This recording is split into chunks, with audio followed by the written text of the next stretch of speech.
नमस्कार, मी sports commentator Kunal Date.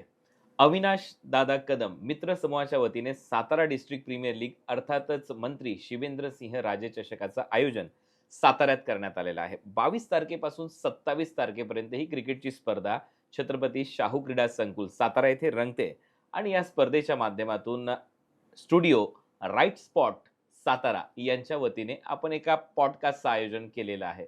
आणि मगाशीच तुम्ही पाहिलं भगवती योद्धाचे जितेंद्र राठोड या पॉडकास्टमध्ये माझ्याबरोबर होते आणि त्यांच्याच संघाचा कर्णधार जो भारतामध्ये देखील नाव कमवतोय आणि मी देखील त्याला एक नाव दिलंय, म्हणजेच जसा आपल्या फेमस आहे साताऱ्याचा कंदीपेढा, तसाच हा खेळाडू भारतीय टेनिस बॉल क्रिकेटमध्ये भरपूर फेमस आहे.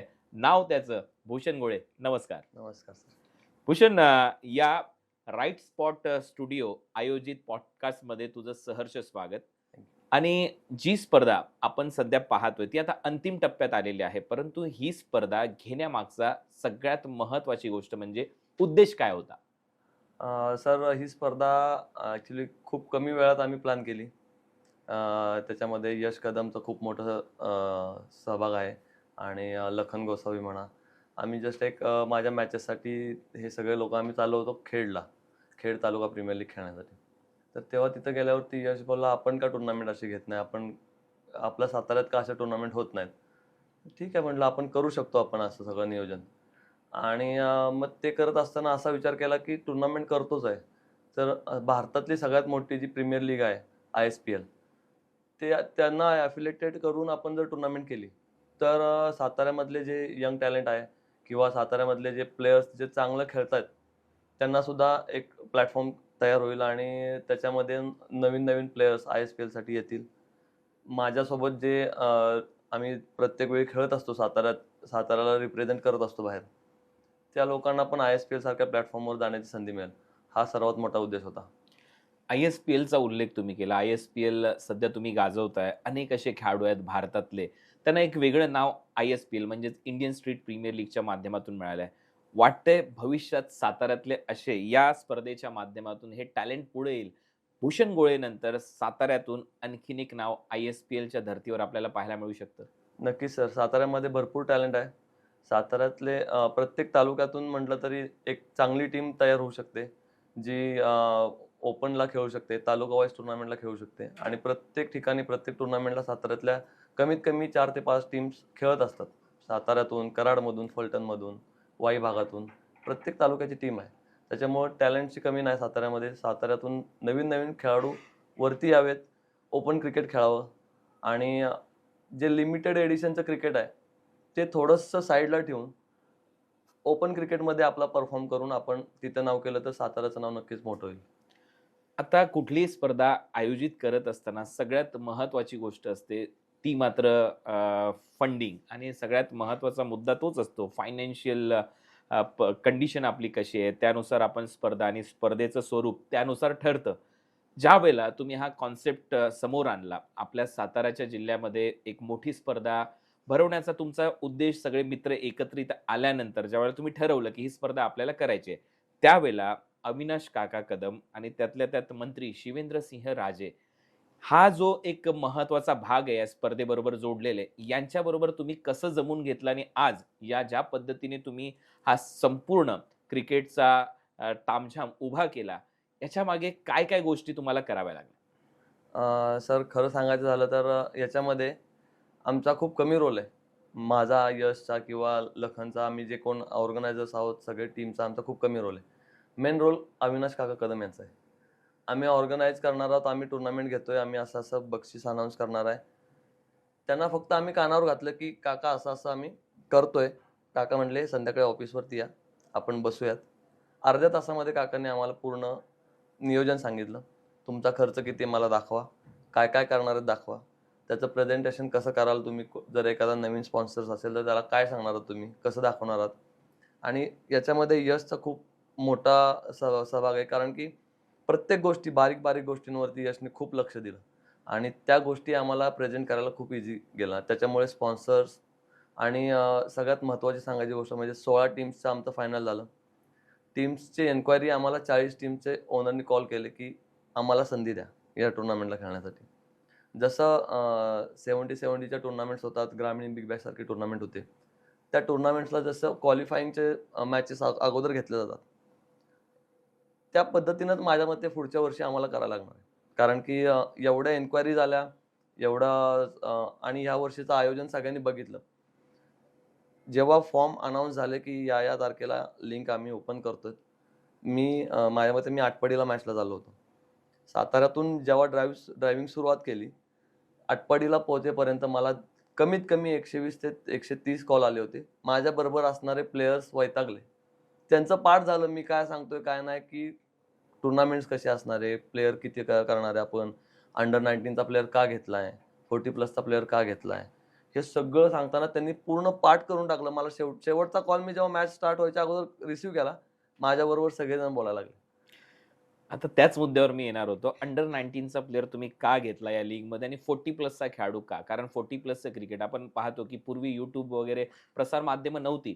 परंतु याही स्पर्धेमध्ये आपण पाहतोय 40 प्लसचा एक खेळाडू खेळवणं अनिवार्य राहिलंय. सर मी जेव्हा क्रिकेट स्टार्ट केलं साताऱ्यामध्ये स्टेडियमवर जेव्हा आम्ही प्रॅक्टिस करायचो, बरेचसे सीनियर प्लेयर असायचे. त्याच्यामध्ये मी आवर्जून नाव घेईन. प्रवीण भोसले, सागर जाधव, फिरोज पठाण, अ, जे आता नगरसेवक आहेत साताऱ्याचे. हे सगळे प्लेयर्स होते. इर्शाद बागवान सर असतील.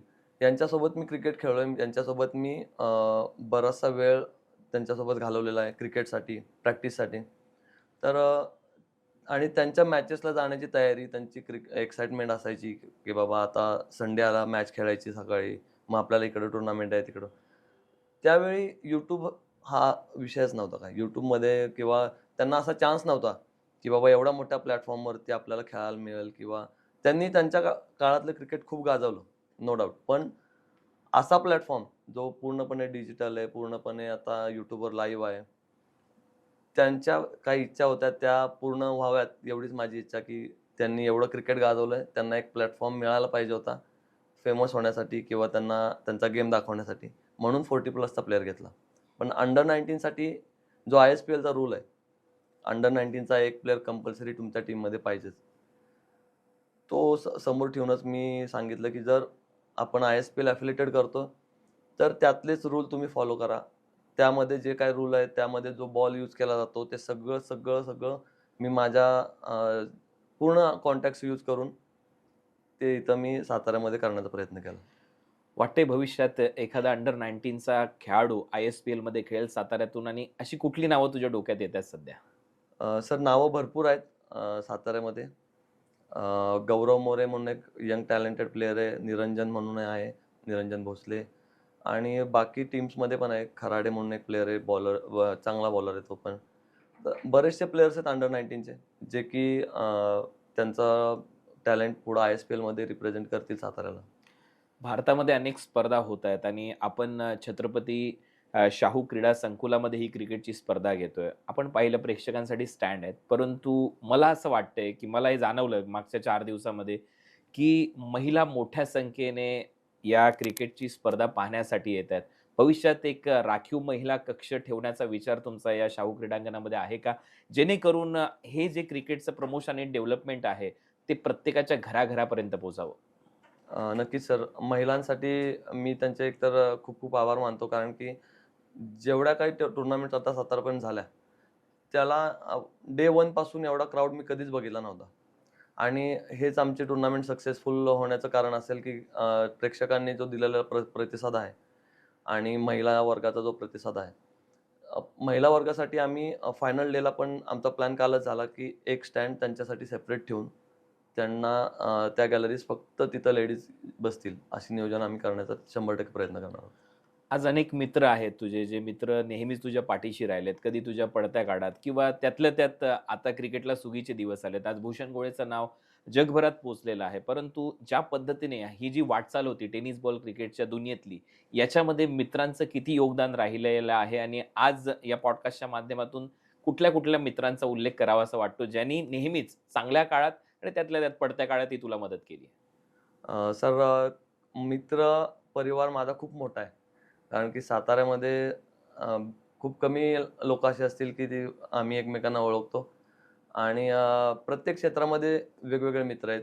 माझा बिझनेसचे मित्र वेगळे असतील किंवा माझे क्रिकेटचे मित्र वेगळे असतील.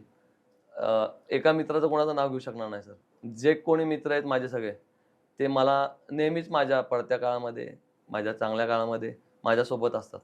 आणि माझा असं कुठलाच हे नाही की हा ग्रुप माझ्यासाठी इम्पॉर्टंट आहे.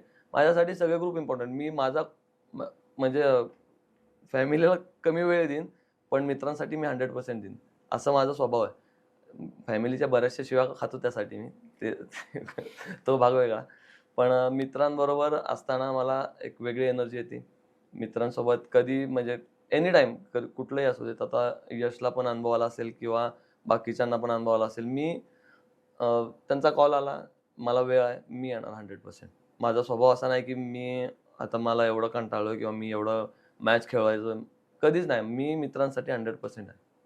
आज ज्यावेळेला मी सातारा पूर्ण जिल्हा फिरतोय, विशेष म्हणजे सिटीमध्ये फिरतोय. अनेक मोठमोठे चौक आहेत. तिथे भूषण गोळेचे मोठमोठे बॅनर लागलेले आहेत. 16 टीमच्या कॅप्टनचे बॅनर लागलेले आहेत. एक वेगळ्या पद्धतीचं ब्रँडिंग आपण प्रत्येक चौकामध्ये केलेलं आहे.